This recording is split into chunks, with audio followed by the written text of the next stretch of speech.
Hey guys, so after I did following a donation video, lots of people were asking me on Facebook and YouTube, I got sweet in my mouth, about how much it costs to build housing, because they were upset about some of the housing situations for the families in the video, I think.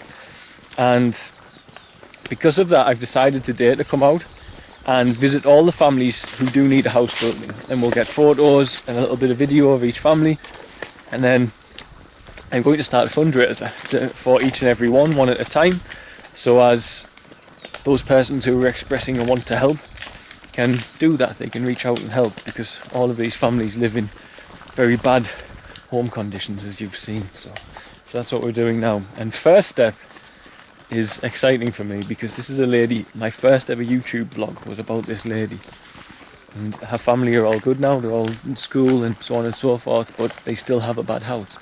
So we're heading there now. There is nice weather. It is good weather today, Ali.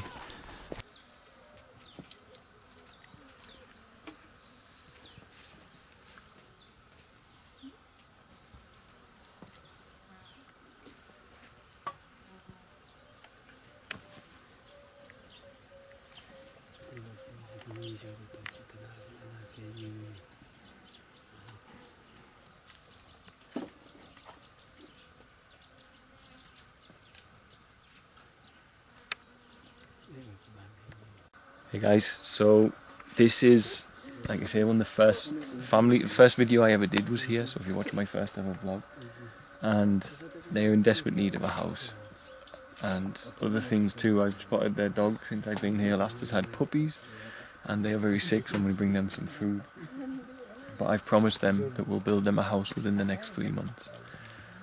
I'll find a way, if I beg, steal or borrow. So they don't have as much worries now that we've been helping them, because they don't have to worry about food. They've just had a food delivery a few days ago from Ali. They've got beds and mattresses. All the children are in school, and the eldest boy just failed secondary school, but he's going to learn to be an electrician at vocational training, which we're sorting out for him. So we've just said in a few years he can provide for his family, but until then we'll do what we can, because we don't like to be take away too much independence for people. I think everyone agrees you need independence in life. So this is who we call Honourable Ali, and this is the first house that we need to fundraise for. And I can probably build here for around about this location. It's probably going to cost around about £800 to £1,000 because of transport and carrying the materials to here as well. You can't get a car or a truck here, so men will have to carry them. So, but that'll set them up with a family home for life, rather than living as they are here.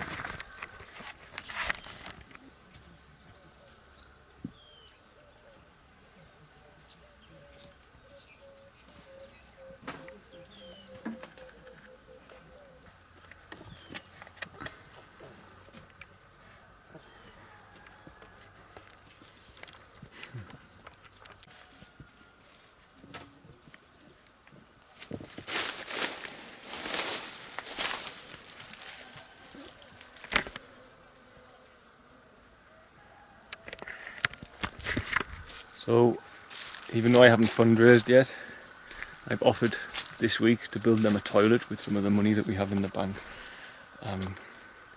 As I say, God can't fill a purse until it's empty. And I'm tempted to even start building a house with what little money we have at the moment, because the weather has made this nearly unlivable for them now. So, the first thing, I'm going to build that toilet this week, and just hope that the big guy upstairs replenishes us, because that's money that's needed somewhere else, but I've already told them to bring someone to do it now. So. Okay, today is going to be an emotional day, I think. On to the next family.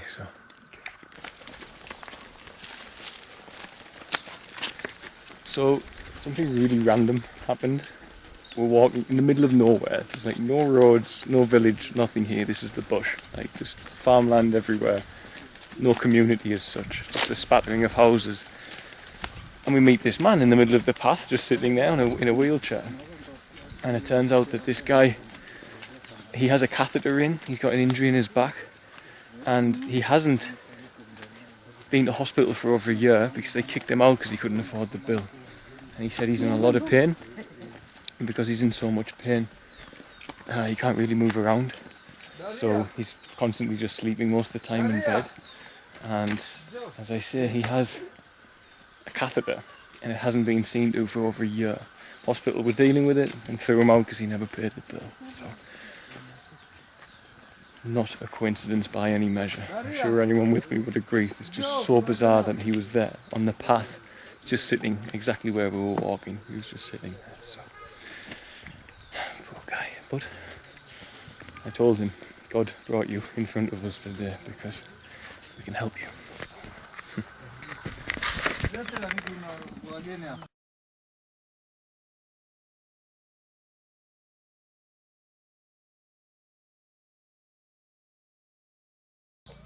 So that is Isaac and Wanyama, his granddaughter.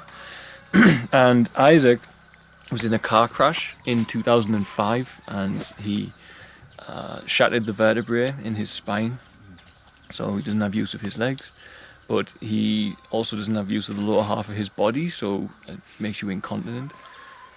He has a catheter in, but he hasn't paid the hospital bill, so they told him to leave like a year ago since he's been to hospital. And he just told Ema that the catheter's leaking, so he chews chewing gum and bungs the hole around his body.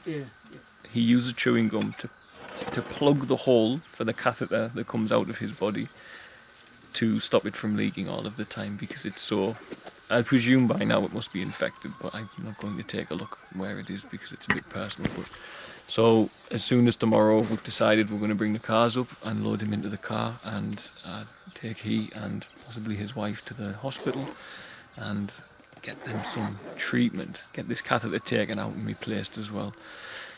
Because you can't plug a catheter with chewing gum forever without something terrible happening, I dare say, because it must be infected by now. So unbelievable that we bumped into Isaac in the middle of nowhere. Meant to be, I dare say. So.